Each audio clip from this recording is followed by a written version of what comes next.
l'équipe d'organisation, le professeur M. Mohamed Bsess, mon professeur aussi, M. Mustafa Ouardouz, mes anciens enseignants et tout le corps de la faculté des sciences et techniques de Tanger. Donc, je vous présente maintenant un projet qui s'appelle Maroc-Covid Contrôle, donc dans la thématique de monitoring et contrôle de la distorsion sociale à l'aide de l'intelligence artificielle. Donc, on va commencer par un objectif, bien sûr, la problématique actuelle pour arriver à une solution et en parlant aussi de la vision du projet. Donc, est-ce que je mets le diaporama ou bien c'est bien comme ça? C'est bien comme ça, maintenant c'est bien. D'accord. Donc, voilà. Donc, la problématique, comme vous le savez, concernant le début de la crise sanitaire, donc plusieurs entreprises publiques ou bien privées sont arrêtées des activités, à savoir les aéroports, les gares de train, les usines, les entreprises, bien sûr, et aussi les universités.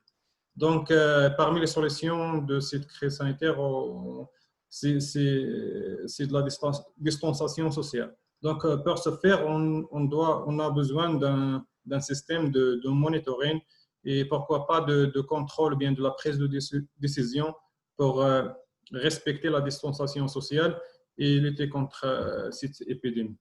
Donc, c'est ça la problématique. Donc, concernant la solution, j'essaie de faire, donc de réaliser tout un software ou bien un écosystème numérique. Donc, pour premièrement, le monitoring et deuxièmement, le contrôle. Donc, il s'agit bien sûr d'une partie de hardware et une partie de software. Donc, la partie de hardware, elle contient bien sûr les caméras, les serveurs de surveillance. Donc, voilà. Et après, la partie de software, elle contient le programme embarqué dans ce système de hardware. Donc, pour ce faire, concernant la réalisation du projet, donc les matériels et développement que j'ai utilisés pour faire ce projet. Donc, côté de ce software, c'est plusieurs librairies de deep learning, bien sûr, et de machine learning, comme l'API de TensorFlow, scikit-learn, bien sûr, langage à base de langage Python, dans un système d'exploitation Ubuntu. Bien sûr, j'ai utilisé beaucoup la bibliothèque OpenCV pour le traitement d'images. Donc, en côté de hardware, j'ai utilisé la carte NVIDIA. Plutôt, pour dire quelque chose, j'ai entraîné le modèle dans les serveurs de l'IFST à l'aide de M. Mustafa Ouardouz. Donc, comme vous le savez, le domaine de Deep Learning, il est basé sur la partie de hardware. Donc, on a besoin des ordinateurs ou bien des organes performants pour faire le traitement d'image et de Deep Learning. Donc, le modèle a été entraîné dans les serveurs de l'IFST. Et après, j'ai fait des tests sur mon ordinateur. Donc, voilà. Donc, la solution, c'est de créer un système de monitoring. Donc, au début, j'ai créé un programme pour faire la détection des personnages. Donc, comme vous le savez, les gens qui connaissent un petit peu dans le deep learning, il y a pas mal de modèles pour faire ça. On a surtout utilisé le transfer learning que de deep learning. Ça veut dire utiliser des API qui existent déjà pour, premièrement, reconnaître les gens dans l'image. Donc, comme vous savez ici, par exemple, on peut détecter les personnages donc, dans la rue. Donc, les images sont captées par les caméras. Voilà, ça, c'est un peu... N'importe quel gens qui connaissent un petit peu le traitement d'image et de l'intelligence artificielle, ils peuvent faire ça. Même, il existe des projets open source dans cette partie-là. La deuxième partie, c'est de faire un petit peu une illustration 3D. Donc, vous savez ici. Donc, voilà. Donc, ça, c'est ma partie que j'ai créée. C'est de faire une illustration 3D pour juste le traiter après. Donc, on va voir comment on va utiliser cette partie-là. Donc, ça, c'est la partie de détection, parce que le projet comporte deux parties. La partie de détection. La partie de la prise de décision, elle comporte sur les paramètres que j'ai collectés selon l'entraînement et bien sûr le testing de programme.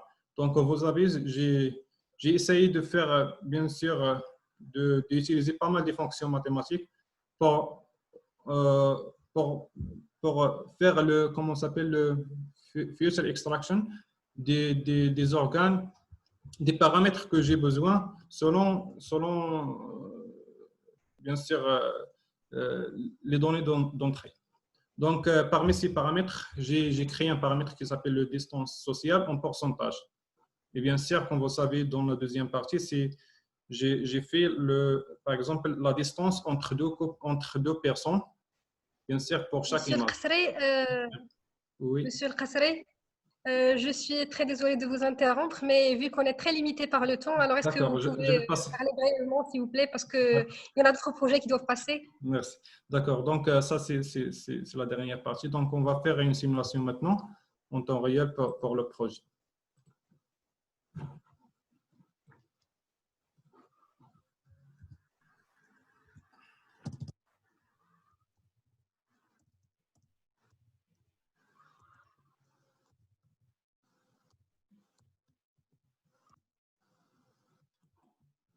Vous voyez bien l'écran? Oui, oui, on voit bien votre écran. D'accord, merci. Donc, ça, c'est de la première partie, c'est de la détection. On voit bien que le programme il détecte bien les personnages de l'arrêt. Et ça, si vous voyez, les lignes en vert sont la distance entre deux personnes. Donc, j'ai créé une boucle pour collecter ou bien gérer toutes les possibilités de distance entre les personnages dans l'image. Et dans les lignes en rouge, c'est les gens qui n'ont pas respecté la distanciation sociale. Donc, dans mon programme, j'ai essayé de faire la distance en 2 mètres, de limiter la distance en 2 mètres. Bien sûr, ça, il est programmable. Donc, ça, c'est la première partie. La deuxième partie, et je vais finir par cette partie-là.